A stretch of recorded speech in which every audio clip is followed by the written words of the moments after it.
Bom, eu trabalho com o Cineclube Imigração. O Cineclube Imigração é um cineclube que trabalha com o tema da educação, da imigração e do cine latino-americano.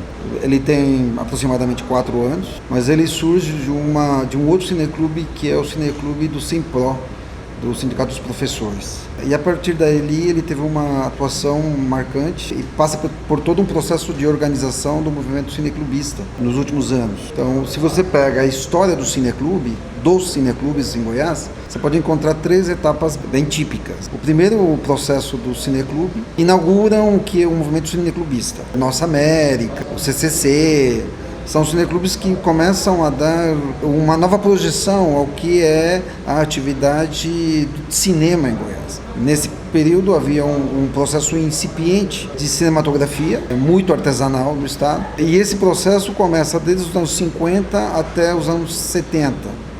Dos 70 até 90 você tem o período do Antônio das Mortes. É um período cineclubista que está relacionado com um movimento de oposição ao regime existente. É um processo de acesso e democracia do audiovisual que não era o comercial, e sim era aquilo que não se via fora das telas que existiam no Estado no momento. O terceiro processo, esse processo que nós estamos tendo agora, que é um processo que eu diria que vem a partir do ano 2000, com o Cineclube Carajás, Eldorado Carajás, o Cineclube do Luiz Mundim, que eu não lembro nesse momento o nome. E a partir dali, dos anos 2010, começa um novo movimento cineclubista, que é um pouco a consolidação do que nós temos hoje. Neste momento, nós temos aproximadamente 40 cineclubes no estado de Goiás, sendo 25 a 29 cineclubes na cidade de Goiânia e na região metropolitana. Eu diria que existem alguns realizadores que ainda fazem parte da atividade cineclubista. Muitos dos cineclubistas do Antônio das Mortes e anterior a eles, como o Ângelo Lima, o Daldo Guimarães, eles continuaram fazendo cinema, mas já num papel diferente, que também é um papel do cineclube, que é a produção. Nós diríamos que o processo cineclubista ele se dá em 3 pontos básicos, que é exibição, produção e festivais. Esses outros cineclubistas, eles partiram para uma outra área, que não é apenas a exibição, senão é também a área de produção e o que podemos até chamar de executivos do cinema na atualidade. Eu faço parte do movimento cineclubista no Chile desde os anos 90, então a partir do cineclubismo universitário. No Chile, os cineclubes estão quase todos envolvidos com as universidades. Aqui no Brasil,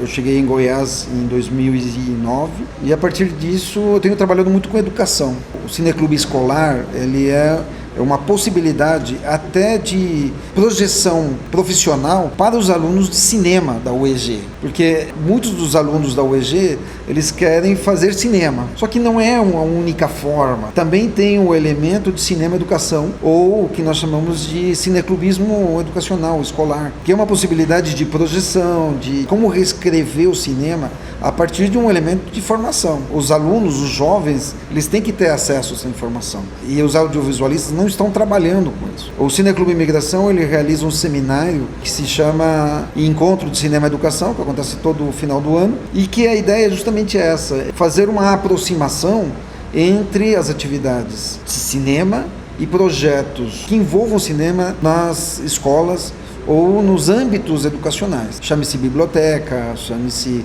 centros culturais.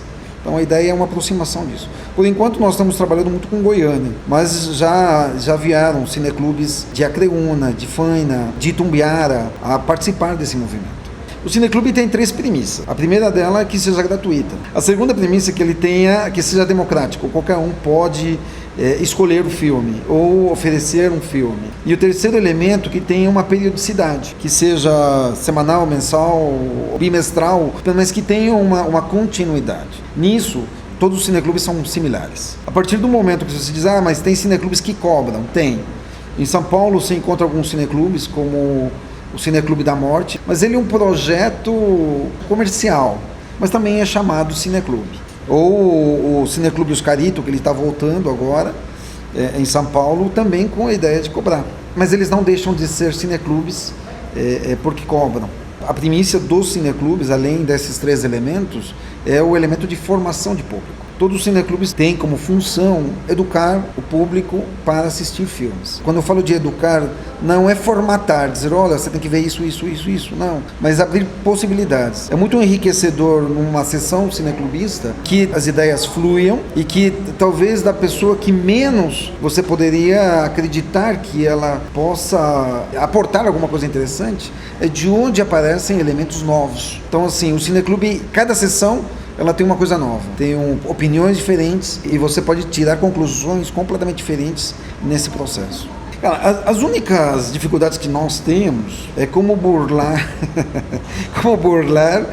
os direitos autorais. Toda exibição de filmes, você tem que pagar direitos pelo ECAD, que tem a ver com música, e você tem que pagar os direitos da MPLC. Os cineclubes não têm recursos, eles não abrem, eles participam de editais, mas geralmente os editais para os cineclubes são muito baixos. Então nós trabalhamos basicamente com um certo grau de clandestinidade, porque não pagamos direitos para ninguém. Claro que também essas instituições, elas não cobram muito os cineclubes, porque elas sabem que o cineclube faz um papel de formação, é aumentar o público deles mesmo. De certo modo, ficamos numa situação de fazer de conta. Eles fazem conta que nós não trabalhamos e nós fazemos de conta que não pagamos direitos autorais. Mas há um outro elemento que eu acho interessante de ver, que é, no caso, eu entrei em contato com o pessoal do MPLC e eles, ao ver que eram cineclubes, eles não se preocuparam com isso. Mas há um outro elemento que, no caso, se nós fizermos sessões em universidades, os centros educacionais, há uma certa liberdade, não há uma cobrança nesse sentido para essas instituições, porque tem um fim acadêmico. E existe uma lei, que é a Lei 13006, do senador Cristóvão Buarque, que ela estabelece a obrigatoriedade da exibição de 2 horas de cinema brasileiro nas escolas de ensino fundamental, obrigatório por mês. Só que as escolas não fazem uso disso, dessa lei, por desconhecimento, por falta de técnica audiovisual, de educação audiovisual, e por isso, basicamente, o sistema educacional ele não incorpora cinema no seu processo, que é fundamental. Hoje nós vivemos um mundo onde a imagem é importante, e se você não sabe interagir com a imagem, nós vamos ter o que está acontecendo nesse momento, que é uma sociedade onde elege governantes autoritários que restringem toda a produção artística e cultural no Brasil. 2 situações importantes. Primeiro, que o Cineclube Imigração, ele veio como coordenador e começou a fomentar a ideia de cineclubismo nessa terceira geração. A partir do Imigração, apareceram uns 8 cineclubes e houve todo um processo de estruturação e consolidação do cineclubismo nesse momento. Tivemos bastante resistência com alguns cineclubes anteriores, porque sempre houve uma resistência de haver uma organização, de criar uma união de cineclubes. Muitos cineclubes anteriores falavam que não havia legitimidade para criar uma união. E mesmo assim nós criamos uma união, que é a União de Cineclube de Goiânia, e aí estamos ainda em discussão para a criação da União de Cineclube de Goiás, do estado de Goiás. Em 2017 fizemos 7 encontros cineclubistas no estado de Goiás, em várias cidades, desde Anápolis, principalmente alguns festivais. Fizemos 2 festivais de cinema, colaboramos com 3 festivais, Faina, Senador Canedo, FIVAC, participamos do festival do FICA,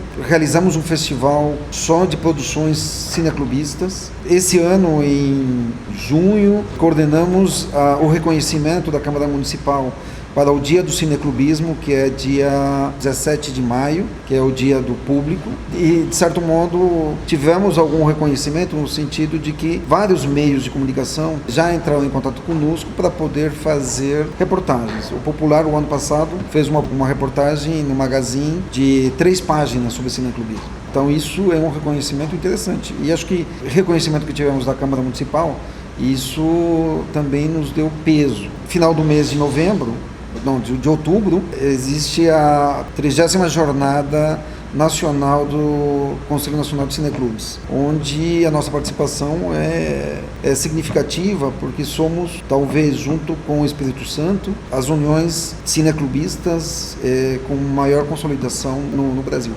O Imigração, além de toda a parte da formação escolar pedagógica, aproximação dos cineclubes, coordenação, organização, ela tem um outro elemento que é a aproximação com a comunidade chilena. Nós, do Imigração, já trouxemos 2 festivais de cinema, ou 2 ciclos de cinema chileno a Goiás, 2 filmes chilenos, aqui, Chilenos em Goiás, que é um filme sobre a comunidade chilena em Goiás, e a outra é Fragmentos em Goiás, um filme feito em coprodução com o Chile.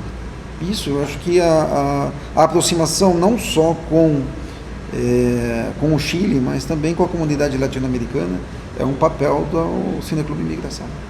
A minha inserção no movimento cineclubista nos anos 90, adolescente, jovem, revolucionário, cheio de ideologias e amante do cinema, a ideia de realizar atividades cineclubistas eram interessantes, principalmente na universidade onde eu estudei, no Chile. Eu fiz o curso de História e Geografia no Chile, e lá na universidade nós tínhamos o cineclube universitário, e no qual tínhamos um programa de rádio e também um boletim cineclubista. A partir disso, aí com contatos com o Ministério de Cultura no Chile, criamos algumas oficinas que vinham do Estado Central para realizar cursos de cinema para professores, educadores e para a formação de cineclubes.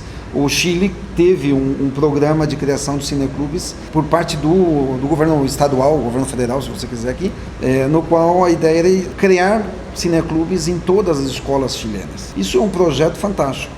Aqui no Brasil, Brasília teve um projeto assim, apoiado por um deputado federal, que capacitou e implementou 100 escolas do Distrito Federal com esse projeto. Hoje, acho que 4 ou 5 escolas ainda fazem parte desse projeto. Mas, no meu caso, a ideia de poder produzir, realizar, trabalhar com cinema na universidade no Chile, depois do cineclube, quando terminei a faculdade, eu comecei a dar aula de cinema na universidade. E a partir daí, quando eu cheguei em Goiás, a minha ideia era continuar com o cinema. E havia uma produção cineclubista já nesse momento, que estava em decadência. Também no ano 2010, a proposta do governo federal era quintuplicar a quantidade de cineclubes no Brasil.